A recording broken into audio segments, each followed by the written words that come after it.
नमस्कार दोस्तों, स्वागत है आपका करियर एजुनेस्ट पे। और आज के इस वीडियो में हम कैपिटल बजटिंग का जो सेकंड सीरीज़ का जो सेकंड वीडियो है वो लेकर आए हैं। इसमें हम डिस्कस करने वाले हैं पे बैक पीरियड मेथड, यानी कि जो कैपिटल बजटिंग हमने पढ़ी है उसमें हमने पूरा जाना है कि क्या इसके ऑब्जेक्टिव है, क्यों किया जाता है।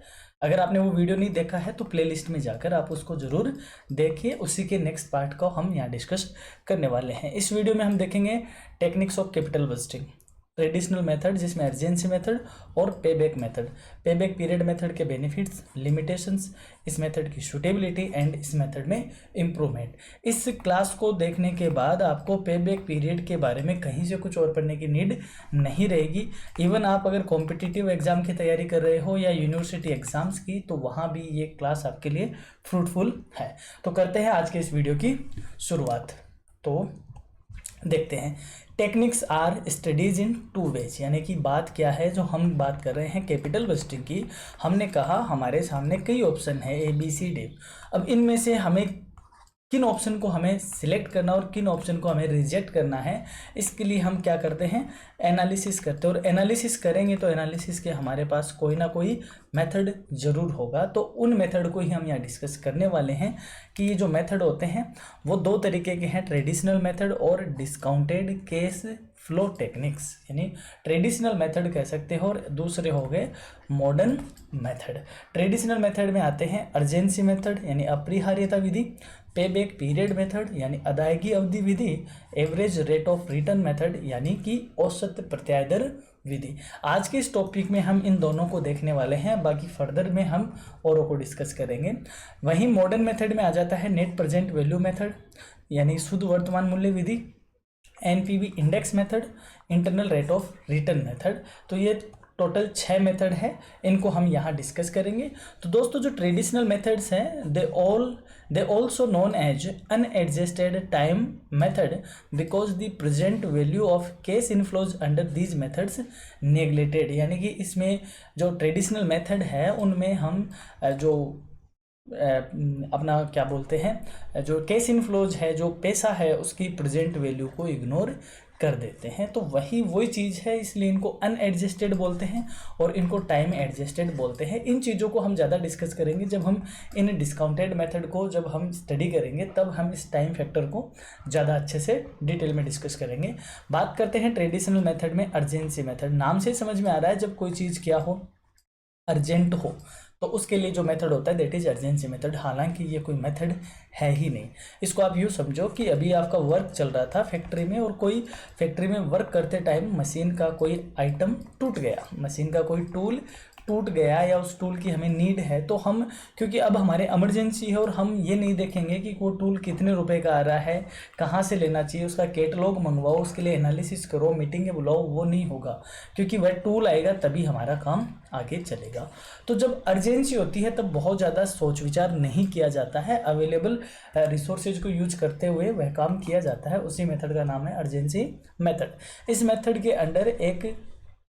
के अंडर ऐसे प्रोजेक्ट्स को पहले लिया जाता है जो तुरंत अर्जेंट हो तथा जिनका पोस्टपोन नहीं किया जा सकता। मतलब जो अर्जेंट है और पोस्टपोनेबल नहीं है उनको हम पहले लेते हैं, वही होते हैं अर्जेंसी मेथड के अंदर आने वाले। ये ट्रेडिशनल और इजी मेथड है, लेकिन इसका कोई साइंटिफिक एनालिसिस नहीं है तथा इसमें लैक ऑफ सब्जेक्टिविटी भी बहुत है। कैसे, दो पर्सन हैं A और B, एक की जो नेगोशिएशन पावर है वो ज़्यादा है, वो जल्दी बार्गेनिंग करके, मान लो कम्युनिकेशन स्किल साउंड है, और बी की कम्युनिकेशन स्किल थोड़ी सी कम अच्छी है एक के मुकाबले।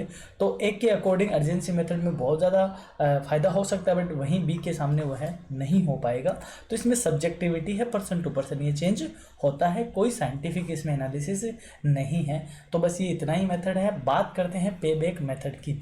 पे बैक मेथड को समझो दोस्तों, ये इंपॉर्टेंट है यदि आप नेट की एग्ज़ाम दे रहे हो, यदि आप असिस्टेंट प्रोफेसर की एग्ज़ाम दे रहे हो, यदि आप फर्स्ट ग्रेड कॉमर्स की एग्ज़ाम दे रहे हो, तो वहाँ ये बहुत ज़्यादा पूछा जाता है। यूनिवर्सिटी एग्जाम में तो है ही है।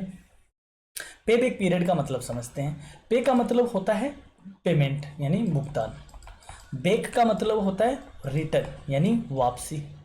यानी आपने जो पेमेंट किया है उसकी वापसी कब होगी वह होता है पे बैक, और जितने पीरियड में होगी वो होता है उसका समयावधि। यानी कि ये कह सकते हैं कि ये कोई ए प्रोजेक्ट था, इस ए प्रोजेक्ट में आपने 1 लाख रुपए का इन्वेस्टमेंट किया और ये 1 लाख रुपए 3 साल में रिकवर हो रहे हैं। 3 साल में क्या हो रहे हैं? रिकवर हो रहे हैं। तो इस प्रोजेक्ट का जो पे बैक पीरियड है वो कितना हो गया? 3 ईयर। 3 ईयर में तो क्या वसूल होगी? आपकी कॉस्ट ही रिकवर होगी। तो कॉस्ट रिकवरी में लगने वाला टाइम या इनिशियल इन्वेस्टमेंट की रिटर्न में लगने वाला टाइम क्या कहा जाता है? पे बैक कहा जाता है। द पे back period is the time required to recover the initial investment made in a project through its cash inflows, यानी कि जिस भी प्रोजेक्ट में आपने इनिशियल इन्वेस्टमेंट किया है उससे मिलने वाले एनुअल केस इनफ्लोज से उसकी जो रिकवरी होती है उसमें जो टाइम पीरियड लगता है दैट इज पे back period. It helps in determining how quickly the investment will be recouped, यानी कि इसमें ये पता लगता है कि हमारी जो कॉस्ट है वो कितनी जल्दी रिकवर होगी। क्योंकि मोस्टली कई बार हम इस तरीके के प्रोजेक्ट में भी रहते हैं कि जहाँ पे हमने जो पेमेंट लगाया है उसमें, यानी कि जो इन्वेस्टमेंट किया है, हम पहले ये इंश्योर होना चाहते हैं कि हमारा ये इन्वेस्टमेंट कितने टाइम में हमें वापस रिकवर हो जाएगा। उसके बाद जो भी टाइम बचता है उसमें हम क्या कमाते हैं? प्रॉफिट ही कमाते हैं। तो हम उसको इंश्योर करना चाहते हैं। अब देखो क्या होता है, यहाँ पे एक बड़ा नाम आया है केस इनफ्लो। अब दोस्तों अगर आप कैपिटल बजटिंग पढ़ रहे हो तो केस इनफ्लो एक बहुत ही इम्पोर्टेंट आपके लिए बनता है यहाँ पे। कैसे? क्योंकि सारे ही मेथड, मैं सिर्फ ARR मेथड को छोड़ देता हूँ, बाकी सारे ही मेथड किस पर बेस्ड है? केस इनफ्लो पे बेस्ड है। तो क्या होता है केस इनफ्लो? देखो किसी भी फर्म को या कंपनी को रेवेन्यू हुआ, रेवेन्यू में वह क्या माइनस करेगा? अपनी ऑपरेटिंग कॉस्ट इंक्लूडिंग डेप्रिसिएशन, यानी उसकी जो भी वेरिएबल कॉस्ट, फिक्स कॉस्ट जो भी आती है वो उसने माइनस कर दी। उसके बाद जो अमाउंट बचती है उसको बोलते हैं दोस्तों EBIT, earning before interest and tax, यानी ऐसी अमाउंट जिसमें से ना तो अभी इंटरेस्ट पे किया है ना ही टैक्स का पेमेंट किया है। अब उसमें सबसे पहले दिया जाता है इंटरेस्ट, जो भी लोन वगैरह है, हमारे डिवेंचर है, उन सबको दिया जाता है इंटरेस्ट, क्योंकि इंटरेस्ट एक टैक्स एग्जम्प्टेड खर्चा है हमारा। क्लियर? फिर हमारे पास जो अमाउंट बचेगी वो बचेगी अर्निंग बिफोर टैक्स। अब इसमें से हम माइनस करेंगे टैक्सेशन को। टैक्सेशन को माइनस करने के बाद जो अमाउंट बची वो है अर्निंग आफ्टर टैक्स। अब अर्निंग आफ्टर टैक्स में जो यहाँ पे डेप्रिसिएशन था जो हमने माइनस किया था, इस डेप्रिसिएशन को यहाँ क्या करना है? ऐड करना है। उसके बाद जो हमारे पास अमाउंट बचेगी उसको क्या कहा जाता है? Cash inflow. अब डेप्रिसिएशन को यहाँ पर वापस ऐड क्यों किया? इसलिए ऐड किया क्योंकि डेप्रिसिएशन एक खर्चा है और इस खर्चे पे टैक्स नहीं लगना है, टैक्स एग्जेम्प्टेड है ये खर्चा। तो हमने यहाँ पर इसको शुरुआत में डिडक्ट किया, फिर जो बाद में अमाउंट आई उस अमाउंट पे टैक्स लगा। अगर आपने इसको यहाँ डेप्रिसिएशन को डिडक्ट नहीं किया होता तो डेप्रिसिएशन पे भी क्या लगता? टैक्स लगता। इसलिए हमने डेप्रिसिएशन को ऊपर माइनस किया। तो डेप्रिसिएशन ऐड करने के बाद जो हमारे पास अमाउंट आई दैट इज कैश इनफ्लो। इसको हम ये भी कह सकते हैं earning after tax and depreciation. देखो केस इनफ्लो का एक नाम आपको ये भी देखने को मिलेगा, earning after tax and depreciation, और इसका दूसरा नाम है कैश इनफ्लो। तो इस कैश इनफ्लो की बात कर रहा है पे बैक पीरियड की, ये एनुअली कितना मिल रहा है। अब केस इनफ्लो होते हैं तो केस इनफ्लो भी दो तरीके से हमें अचीव होते हैं।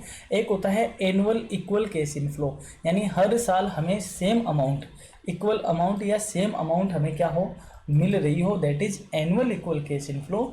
और एक होता है एनुअल अनइक्वल कैश इनफ्लो, यानी हर साल हमें अनइक्वली, यानी कि अगर मैं यहाँ पे ये कहूँ कि कोई प्रोजेक्ट है वो 3 साल चलेगा, तो अगर इक्वल कैश इनफ्लो है तो इसमें हर साल जैसे हमने कहा 40-40 हज़ार रुपये हमें क्या मिल रहे हैं?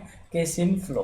तो ये हो गया इक्वल कैश इनफ्लो। वहीं अगर हम कहें कि पहली साल हमें मिल गया 50,000, नेक्स्ट ईयर मिल गया हमें 60,000 और उसके नेक्स्ट ईयर मिल गया हमें 40,000, तो ये हो गया अनइक्वल कैश इनफ्लो। तो हम दोनों से ही इसका मेजरमेंट देखते हैं। बात करते हैं इक्वल कैश इनफ्लो। यदि प्रोजेक्ट से पर ईयर इक्वल कैश इनफ्लो मिल रहे हो तो पे बैक पीरियड की कैलकुलेशन प्रोजेक्ट की ओरिजिनल इन्वेस्टमेंट अमाउंट को एनुअल नेट कैश इनफ्लो से डिवाइड करके कर दी जाती है। कैसे? पे बैक पीरियड अपना होगा initial investment divide by net annual cash inflow, या फिर इसको हम शॉर्ट में लिख सकते हैं I/C। I stands for initial investment and C stands for annual cash inflow.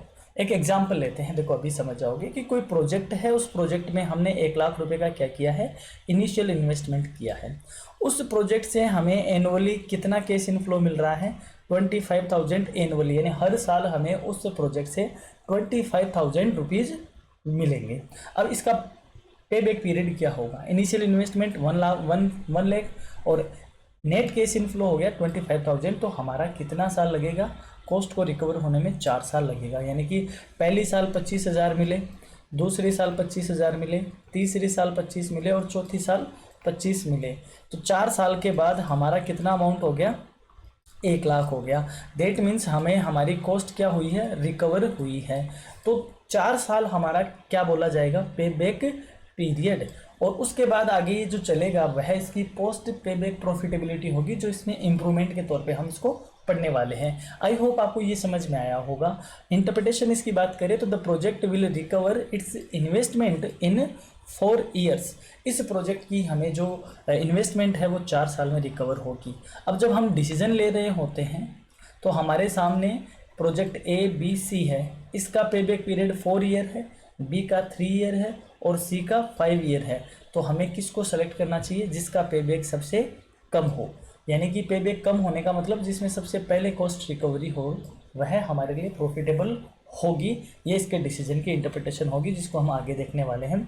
अब यदि अनइक्वल केस इनफ्लो मिल रहे हो, तो यदि किसी प्रोजेक्ट से पर ईयर अनइक्वल केस इनफ्लो मिल रहे हो तो इनफ्लोज को कम्युलेटिव किया जाएगा जब तक कि cumulative cash inflow original investment की कॉस्ट के इक्वल ना हो जाए। एक एग्जांपल लेते हैं, बहुत आसानी से इसको समझते हैं कि कोई प्रोजेक्ट है और उसमें हमने इन्वेस्टमेंट कितने का कर रखा है, 60,000 का इन्वेस्टमेंट कर रखा है और हमारे सामने उसके कैश इनफ्लो ऐसे हैं। फर्स्ट ईयर मिल रहा है 15,000, second year 20, third year 15 and 4 year 15। अब क्योंकि देखने से पता चल रहा है इक्वल नहीं है तो हमने इनको कर लिया कम्युलेटिव। पहली साल कितना हो गया 15, दूसरी साल इन दोनों को जोड़कर हमने लिख दिया 35, तीसरी साल इन तीनों का ऐड करके हमने लिख दिया 50 और चौथी साल इन सब का ऐड करके हमने लिख दिया 65। अब देखो जब कम्युलेटिव है इसको हम देखते हैं, एक बार नज़र डालते हैं। हमें हमारा इन्वेस्टमेंट कितने का है दोस्तों, 60,000 का है। हमें कितने रिकवर करने हैं, 60,000 रिकवर करने हैं। तो देखो up to 3 year only 50,000 is recovered, यानी तीसरी साल तक हमारे कितने रिकवर हो चुके हैं, 50,000। We need 10,000 more in 4 year, यानी ईयर 4। हमें अगली साल कितने और रिकवर करवाने हैं, 10,000 रिकवर करवाने हैं, जबकि अगली साल हो कितने रहे हैं रिकवर, 15। तो इसका मतलब नेक्स्ट ईयर पूरा नहीं लगेगा, उससे पहले ही हमारा पे बैक पीरियड बन जाएगा या इससे पहले ही हमारी 60,000 की रिकवरी हो जाएगी। अब हमें अगली साल कितनी चाहिए, 10,000 और अगली साल मिल कितने रहे हैं, 15। तो हमें इन दोनों के डिफरेंस को ही लेकर यहाँ पे काम करना होगा। यानी 3 साल तो क्या लग रहे हैं, कंप्लीटली लग रहे हैं, तो 3 साल तो हो गया अपना प्लस में। बाकी कितने रिकवर करने हैं, 10,000। कहाँ से रिकवर होंगे, 4th ईयर से। 4th ईयर का ये हो गया। इनको हम सोल्व करेंगे तो हमारे सामने आएगा 3.67 ईयर्स। आप इसको मंथ में या पॉइंट में कैसे भी आप इसको ले सकते हो। ये हमारा क्या हो गया दोस्तों, पे बैक पीरियड हो गया। आई होप आप इसको समझ गए होंगे। बहुत ही आसान सा ये चैप्टर है फाइनेंस मैनेजमेंट का। पे बैक का मतलब होता है दोस्तों कॉस्ट की रिकवरी, कि कॉस्ट हमारी कब तक रिकवर हो जाएगी, वो टाइम पीरियड, दैट इज पे बैक पीरियड। अब बात करते हैं हाइलाइट्स की, कि क्या इसके हाइलाइट्स हैं। इसमें डिसीजन कैसे लिए जाएंगे, जिस प्रोजेक्ट का पे बैक पीरियड जितना कम होगा वह प्रोजेक्ट उतनी ही जल्दी अपनी कॉस्ट रिकवर कर लेगा, इसलिए सबसे कम पे बैक पीरियड वाले प्रोजेक्ट को फर्स्ट प्रायोरिटी दी जाती है। अभी हमने जाना कि जिस प्रोजेक्ट का पे बैक पीरियड कम होगा वह प्रोजेक्ट हमारी प्रायोरिटी में होगा, वही उसी को ही हम डिसीजन में कंसीडर करेंगे। यदि नेट एनुअल कैश इनफ्लो की अमाउंट की इनिशियल इन्वेस्टमेंट को परसेंटेज में एक्सप्रेस किया जाए तो यह अनएडजस्टेड रेट ऑफ रिटर्न कहलाएगी। एग्ज़ाम के लिए मोस्ट इम्पोर्टेंट है। यदि आप नेट एग्ज़ाम दे रहे हो या फिर असिस्टेंट प्रोफेसर दे रहे हो या फर्स्ट ग्रेड दे रहे हो, वहाँ पर आपसे पूछा जाएगा, आपको क्वेश्चन देख के ये पूछा जा सकता है calculate the unadjusted rate of return, क्योंकि हम हमेशा इस मेथड को या इसको क्या बोलते हैं, पे बैक पीरियड ही बोलते हैं। ये बहुत ज़्यादा पॉपुलर तो इसी बात से है। अब इसमें नाम आ गया अनएडजस्टेड रेट ऑफ रिटर्न, तब हमारा ध्यान चला जाएगा ARR पे कि यार एवरेज रेट ऑफ रिटर्न तो पड़ा है, ये अनएडजस्टेड क्या है। तो ध्यान रहे दोस्तों, पे बैक पीरियड की जो इनिशियल इन्वेस्टमेंट की जो अमाउंट है उसको अगर हम परसेंटेज में एक्सप्रेस करें तो नेट कैश इनफ्लो के साथ, तो इसको ही कहते हैं अनएडजस्टेड रेट ऑफ रिटर्न। किस तरीके से होगी, a net annual cash inflow initial investment का कितना परसेंट है। यानी कि अभी हमने बात करी पे बैक पीरियड की, तो पे बैक पीरियड का फॉर्मूला क्या है, I/C।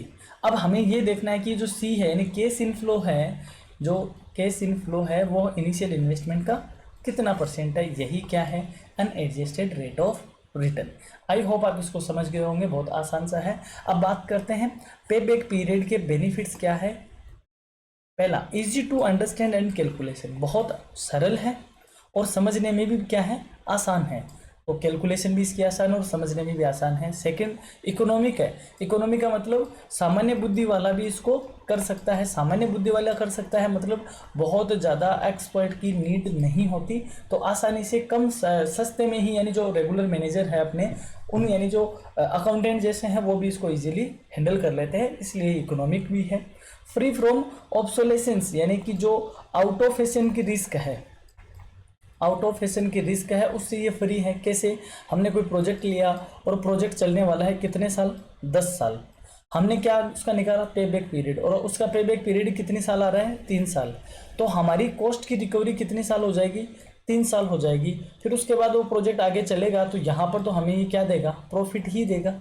तो हम तो इससे है ना कि हमारी कॉस्ट की रिकवरी होगी 3 साल में। उसके बाद यदि ये आउट ऑफ फैशन भी हो जाता है या धंधा नहीं चल पाता है या प्रोजेक्ट भी डूब जाता है तो भी हम एटलीस्ट लॉस में नहीं जाते, हम इससे हमारी कॉस्ट की क्या कर चुके हैं, रिकवरी कर चुके हैं। दैट मीन्स इसको हमने कहा free from obsolescence. Now reduce risks, यदि आपने ये पता लगा लिया कॉस्ट की रिकवरी इतने टाइम में हो जाएगी, उसके बाद वह क्या है, प्रॉफिट देने वाला प्रोजेक्ट है, तो हमारी एक रिस्क है उसको ये क्या कर देता है, रिड्यूस करता है।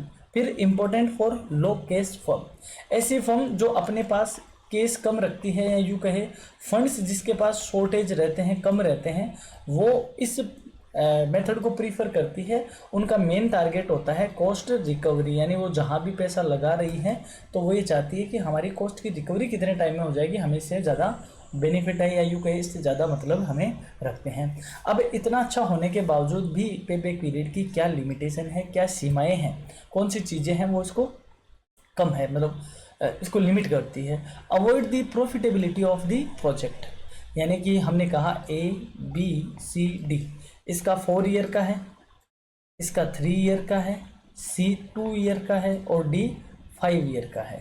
ये 4 प्रोजेक्ट हैं। हमने पे बैक के अकॉर्डिंग हम किसको सेलेक्ट करने वाले हैं, C को सेलेक्ट करने वाले हैं क्योंकि इसका पे बैक पीरियड सबसे कम है। अब अगर ये प्रॉफिटेबिलिटी की बात करें यानी कि पोस्ट पे बैक की बात करें, पे बैक पीरियड के बाद कौन कितना प्रॉफिट दे रहा है, तो मैं सीधा एक बार प्रॉफिट लिख देता हूँ कि पोस्ट पे बैक के बाद A देगा 80,000 का प्रॉफिट, B देगा 70,000 का प्रॉफिट, C देगा 40,000 का प्रॉफिट और D देगा 1 लाख का प्रॉफिट। अब अगर हमने प्रॉफिटेबिलिटी को देखा तो प्रॉफिटेबिलिटी तो किसकी ज़्यादा है, डी की ज़्यादा है, क्योंकि डी का जो पे बैक है वो सबसे ज़्यादा है बट इसकी प्रॉफिटेबिलिटी भी क्या है, सबसे ज़्यादा है। तो इसीलिए कहा कि ये किसको अवॉइड कर देता है, प्रॉफिटेबिलिटी को अवॉइड कर देता है। अब यहाँ पर विद्वान ये कहते हैं कि जो फर्म है या जो बिजनेस है, क्या उसका मेन उद्देश्य ये है क्या कि हम हमारी कॉस्ट को रिकवर कर रहे हैं, मेन हमारा प्रॉफिट क्या है, मेन टारगेट क्या है, प्रॉफिट अर्न करना। प्रॉफिट कब अर्न होगा, जब हम उसकी प्रॉफिटेबिलिटी को एनालाइज करेंगे। तो ये जो मेथड है ये प्रॉफिटेबिलिटी को नेग्लेक्ट करता है, ये इसकी लिमिटेशन है। So it is called fish bait criterion, मछली चारा कसौटी। इंपॉर्टेंट लगा लो, इम्पोर्टेंट, कंपटीशन वालों आपके लिए बहुत इंपॉर्टेंट है। आपसे इस तरीके के मैच मेकिंग में पूछे जाते हैं, स्पेशली कौन सी एग्जाम में, नेट और असिस्टेंट प्रोफेसर वाली एग्जाम में। एक तरफ आपको कुछ ऐसा दिया जाता है और सामने उसकी मेथड दी जाती है। तो फिश बेट क्राइटेरियन किससे रिलेटेड है, पे बैक पीरियड से रिलेटेड है, इसको ध्यान में रखना। यानी मछली चारा कसौटी, यानी कि एक तरीके से मछली के लिए चारा फेंक के उसको फंसाने वाला काम है। इग्नोर दी कैश फ्लोज आफ्टर पे बैक पीरियड, यानी कि पोस्ट पे बैक के बाद जो कैश इनफ्लो मिल रहे हैं उसको ये क्या कर रहा है, इग्नोर कर रहा है। Ignore the size and time of cash inflows, यानी कि ये केस इनफ्लो की साइज को और टाइम को इग्नोर कर रहा है। वही बात है, ये तो सिर्फ एक चीज़ पे गौर करता है, जिसका सबसे कम पेबैक पीरियड होगा वही हम उसी को सिलेक्ट करेंगे। Ignore the present value of cash inflow, जितने भी ट्रेडिशनल मेथड हैं उनकी ये मेन क्रिटिसिज्म बताएंगे या फिर मेन लिमिटेशन है कि ये प्रेजेंट वैल्यू को क्या करते हैं, नेग्लेक्ट करते हैं। प्रेजेंट वैल्यू क्या होती है, इसको यहाँ पे सिर्फ इतना समझ लो कि जैसे मान लो हम 2025 में हैं, यहाँ पर कोई 100 रुपये हैं, ठीक है, और आगे 2028 है, यहाँ पर भी 100 रुपये हैं। तो जो 2028 के 100 रुपये हैं, क्या वो 2025 के 100 रुपये के इक्वल हैं इंटरनल वैल्यू में? नहीं, क्योंकि 2025 का जो 100 रुपया है उसकी बाइंग पावर ज़्यादा है और 28 वाले की बाइंग पावर क्या है, कम है। तो 28 वाले 100 रुपये आज के कितने रुपए के इक्वल हैं? हम फॉर एग्जांपल मान लेते हैं 90 रुपये के, कि आज के 90 रुपये 2 साल के 100 रुपये के क्या है, बराबर है। इसका मतलब 2 साल बाद जो 100 रुपया मिलेगा उसकी प्रेजेंट वैल्यू क्या है, 90 रुपये ही है। इस बात को, इस टाइम फैक्टर को कौन एडजस्ट नहीं करता? पेबैक पीरियड एडजस्ट नहीं करता। Ignore the cost of capital, ये कॉस्ट ऑफ कैपिटल को भी क्या करता है, इग्नोर। कॉस्ट ऑफ कैपिटल क्या होती है? हम जहाँ से भी कॉस्ट ऑफ कैपिटल उठाते हैं, चाहे वो इक्विटी शेयर हो, प्रेफरेंस शेयर हो या डिवेंचर हो, इन सब से हम कैपिटल उठाते हैं और इन सबको हम कोई ना कोई रिटर्न या रिवॉर्ड देते हैं या कोई ना कोई कॉस्ट होती है। ये इन चीज़ों को पूरी तरीके से नेग्लेक्ट करता है। ये सिर्फ एक चीज़ पे ध्यान देता है, कॉस्ट की और रिकवरी पीरियड पे। फिर है difficult to calculate maximum accepted period. अब ये भी एक डिफ़िकल्ट है कि हम कितने पीरियड को एक्सेप्ट कर ले कि हाँ इतने पीरियड तक का पेबैक हम एक्सेप्ट कर सकते हैं। तो ये भी एक क्या है, डिफ़िकल्टी है। तो ये इसकी कुछ क्या है, लिमिटेशंस। अब बात करते हैं, इतना लिमिटेशन होने के बाद भी ये मेथड किन के लिए ज़्यादा सूटेबल है, कौन से ऐसे बिजनेस है जहाँ पे ये सूट करता है। When the cost of the project is comparatively low and is worth completion in a short time, यानी कि जब किसी प्रोजेक्ट की जो कॉस्ट ऑफ कैपिटल है, सॉरी कॉस्ट है, वो कंपेरेटिवली कम है और ये ज़्यादा फायदे रखती है कि हम कितनी जल्दी इसको कंप्लीट कर सकते हैं, वहाँ पर इस मेथड को यूज में लिया जाता है। Next, firms have limited funds, ऐसी संस्थाएं जिनके पास जो पैसा है वह क्या है, लिमिटेड है, कम है, तो उनका फोकस किस पे होता है, कॉस्ट रिकवरी पे ही होता है, तो वहाँ पर ये सूटेबल है। फिर है फर्म्स कैश अर्निंग्स कैपेसिटीज लो end funds arranged bye short term loan, ऐसी फर्म जिनकी के जो अर्निंग कैपेसिटी है वो कम है और उन्होंने जो पैसा अरेंज किया है वो सारा किससे किया है, टर्म लोन से, यानी शॉर्ट टर्म लोन से अरेंज किया है, तो उनको वह पेमेंट करना होता है। तो वह पहले ये चाहती है कि हमने जो इनिशियल इन्वेस्टमेंट किया है ये हमारा कब तक रिकवर हो जाएगा, तो वह भी इसको ही प्रीफर करती है। Possibility of obsolescence of projects, यदि किसी प्रोजेक्ट की पॉसिबिलिटी इस बात की हो कि वह जल्दी क्या हो सकता है, आउट ऑफ फैशन हो सकता है, तो वह किसको प्रीफर करते हैं, पेबैक पीरियड को प्रीफर करते हैं। अब बात करते हैं उस चीज़ की, यानी कि हमारा पेबैक तो हो गया। फॉर एग्जांपल कोई प्रोजेक्ट है, ए प्रोजेक्ट है, ये चलेगा यहाँ से लेकर 8 साल तक के लिए और इसका जो पेबैक आया वो पेबैक पीरियड कितना है, 5 ईयर, या मैं यूँ कहूँ 4 ईयर है, 4 ईयर। तो 0 से लेके 4 ईयर तक तो हमने क्या रिकवर कर ली, कॉस्ट को रिकवर कर ली। अब 4 से लेकर 8 तक, यहाँ से लेकर हम इसमें क्या कमाएंगे, प्रॉफिट कमाएंगे। तो ये हो गई हमारी पोस्ट पेबैक प्रॉफिटेबिलिटी। बस इसको और एनालिसिस करना है हमें। Post payback profitability refers to the additional profit और return earned by a project after the initial investment has been recovered, यानी कि पेबैक पीरियड के बाद जो भी इसकी अर्निंग होगी उसे हम पोस्ट पेबैक प्रॉफिटेबिलिटी के नाम से जानते हैं। While the payback period tells how fast we recover the investment, जैसे हमें पेबैक पीरियड बताता है कि हमारा इनिशियल इन्वेस्टमेंट कब तक रिकवर हो जाएगा, वैसे ही post payback profitability helps access the true profitability over the entire life of the project, यानी पेबैक पीरियड तो हमें ये बताता है कि हम कॉस्ट की रिकवरी कब तक कर लेंगे, वहीं पोस्ट पेबैक पीरियड हमें ये बताता है कि वाकई में इस प्रोजेक्ट से हमने क्या कमाया या इस प्रोजेक्ट से हमारी क्या प्रॉफिट हुआ, उस चीज़ को बताने वाला क्या है, पोस्ट पेबैक प्रॉफिटेबिलिटी है। तो इसको हम और देख लेते हैं यहाँ पे। जैसे हम एक एग्जांपल लेते हैं कि कोई भी इनिशियल इन्वेस्टमेंट है, 2 प्रोजेक्ट है हमारे पास, प्रोजेक्ट ए और प्रोजेक्ट बी, दोनों में 1,20,000 का इन्वेस्टमेंट हमें करना है। ए प्रोजेक्ट से हमें इन्वेस्ट जो कैश इनफ्लो मिल रहे हैं वो इक्वल मिल रहे हैं 40,000, वहीं प्रोजेक्ट बी से 60, 40, 20 और 10,000। बात करते हैं पहले पे बैक की। प्रोजेक्ट ए में कितने लगाए हैं हमने 120 यानी 1,20,000 है। तो प्रोजेक्ट एक से हमें 40, 40, 40 3 साल में हमारी क्या हो जाएगी, रिकवरी हो जाएगी। तो एक का जो पे बैक पीरियड है वो कितना हुआ दोस्तों, 3 साल। वहीं बी की बात करें तो 60,000, 60,000 यानी 1,20,000 यानी बी का हमारा पे बैक पीरियड कितना है, 2 साल। अब अगर हम पे बैक पीरियड के अकॉर्डिंग डिसीजन ले तो हम किसको प्रीफर करेंगे, बी को, क्योंकि इसका पे बैक पीरियड क्या है, कम। अब पोस्ट पे बैक प्रॉफिटेबिलिटी की बात कर लेते हैं। 3 साल के बाद एक की जो ये पीरियड है और ये इसका पीरियड है रिकवरी का। 3 साल के बाद ए ने हमें कमा के दिया है कितना, 80,000 रुपये पोस्ट पे बैक प्रॉफिटेबिलिटी में। वहीं बी हमें कमा कर देगा कितना, 70,000 रुपये। तो पोस्ट पे बैक प्रॉफिटेबिलिटी किसकी ज़्यादा है, ए की। इसलिए हम किसको प्रीफर करेंगे, एंटायरली हम प्राइमरी में किसको रखेंगे, ए को रखेंगे, क्योंकि प्रॉफिट के मामले में ए हमारा क्या है, ज़्यादा है। हालांकि पे बैक पीरियड इसका बी से ज़्यादा है बट प्रॉफिटेबिलिटी इसकी ज़्यादा है। कंक्लूजन क्या ड्रॉ करेंगे, project B has a shorter pay back period so it recovers investment faster. क्योंकि बी का जो पे बैक पीरियड है वो कम है तो इसमें हमारे इनिशियल इन्वेस्टमेंट जल्दी रिकवर हो रहे हैं। But project A has higher profit after payback. लेकिन अगर प्रॉफिट की बात करें तो प्रॉफिट किसका ज़्यादा है, ए का ज़्यादा है। Better post payback profitability ज़्यादा है। Decision depends on what's more important, faster recovery और लॉन्ग टर्म प्रॉफिट। यानी हमारा डिसीजन इस बात पे डिपेंड करेगा कि हम कॉस्ट की रिकवरी जल्दी चाह रहे हैं या हमारा जो एम है वो प्रॉफिट कमाना है। यदि कॉस्ट की रिकवरी चाह रहे हैं तो हम किसको सेलेक्ट करेंगे, प्रोजेक्ट बी को। यदि हम प्रॉफिट कमाना चाह रहे हैं तो हम सेलेक्ट करेंगे प्रोजेक्ट ए को। इस तरीके से इसमें कंक्लूजन ड्रॉ होते हैं। इंपॉर्टेंस क्या है, पोस्ट पे बैक प्रॉफिटेबिलिटी के इंपॉर्टेंस की बात करें, it helps compare projects with similar pay back periods but different total returns. यानी अभी अगर हम 2 प्रोजेक्ट होते हैं या 3 प्रोजेक्ट होते हैं, तीनों का ही पे बैक पीरियड 3 ईयर है, तीनों का ही 3 ईयर है, तो अब हमें किसको सेलेक्ट करना चाहिए। अब हम क्या देखेंगे, इसकी पोस्ट पे बैक पीरियड देखेंगे, पोस्ट पे बैक प्रॉफिटेबिलिटी। अगर इसका पोस्ट प्रॉफिटेबिलिटी 20,000 है, इसकी 30,000 है और सी की 40,000 है, तो हम किसको क्लियर करेंगे, किसको हम डिसीजन में लाएंगे, that is C. Focuses on overall profitability not just recovery of cost.